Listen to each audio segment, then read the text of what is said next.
Certains savants ici ont permis de réunir entre le Maghrib et l'Isha, de faire le jam', le réunir entre le Maghrib et l'Isha, en se basant sur les règles de fiqh que j'ai citées tout à l'heure. Également sur une parole authentique d'Ibn Abbas qui est rapportée dans Sahih Muslim. Lorsqu'Ibn Abbas radiyallahu anhuma nous rapporte que l'envoyé d'Allah sallallahu alayhi wa sallam a déjà réuni entre le Dhuhr et l'Asr et entre le Maghrib et l'Isha à Médine, à la ville de Médine. Mais il rajoute quelque chose, min ghayri khawfin wala matar, parce qu'à la base il y a une cause pour faire cela. Il y a une cause. Mais là, il a déjà fait cela sans qu'il y ait une peur réelle de quelque chose, d'un danger, ou de pluie, parce que la pluie était insupportable, parce qu'il y avait l'awhal, il y avait la boue, c'était ingérable. D'accord? Et les gens, ils ont interrogé Ibn Abbas radiyallahu anhu en lui disant, qu'est-ce qu'il a voulu faire par cela? Ils posent des questions, les gens. Les sahaba, ils posent des questions. Mais regardez la réponse d'Ibn Abbas radiyallahu anhu. Il a voulu, sallallahu alayhi wa sallam, par cela, enlever la gêne à sa communauté.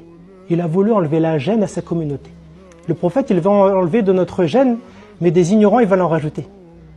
Et donc c'est pour cela qu'un groupe parmi les savants ont permis, dans l'absolu, aux musulmans résidant dans les pays nordiques, donc nord de la France, Belgique, Pays-Bas, et même plus haut, ici de regrouper entre le Maghrib et l'Isha dans l'absolu, de mai jusqu'à juillet. Et ici, mon conseil maintenant que je donne, selon mes connaissances, c'est que les prières doivent être priées à l'heure. Les prières doivent être priées à l'heure. Tant que on est en mesure de distinguer les signes religieux qui nous montrent que c'est l'heure de l'Isha. Par exemple, Riyabu Shafaq al-Ahmar, notamment pour l'Isha, lorsque les lueurs rougeâtres ont disparu de l'horizon. Tant que ces signes sont distincts, on arrive à les distinguer, on doit faire nos prières à l'heure. Et bien sûr, celui qui est dans le besoin, par rapport à cette fatwa que j'ai citée, celui qui vraiment, il a un travail, il est épuisé. Et donc, s'il ressent le besoin de faire le jam' entre le Maghrib et l'Isha, c'est ce qu'on a permis à certains frères à la mosquée de le faire, eh bien qu'il le fasse. Mais le conseil que je donne, c'est pas de le faire 2 mois d'affilée comme ça. Qu'est-ce qu'on doit faire si vraiment on ne trouve plus l'Isha?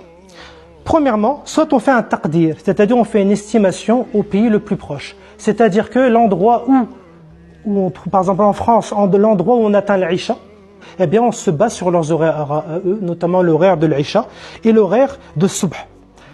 Si vraiment, ou bien dans un autre cas, il est permis ici de faire le jam'. C'est pour ça que les savants ils ont fait fatwa. Il y a des pays qui sont plus hauts que nous, notamment en Belgique, aux Pays-Bas, ils ont 1 mois, même plus de jours polaires. Ils n'ont pas d'Isha. Donc la solution c'est d'attendre quoi? Ils attendent quoi en fait?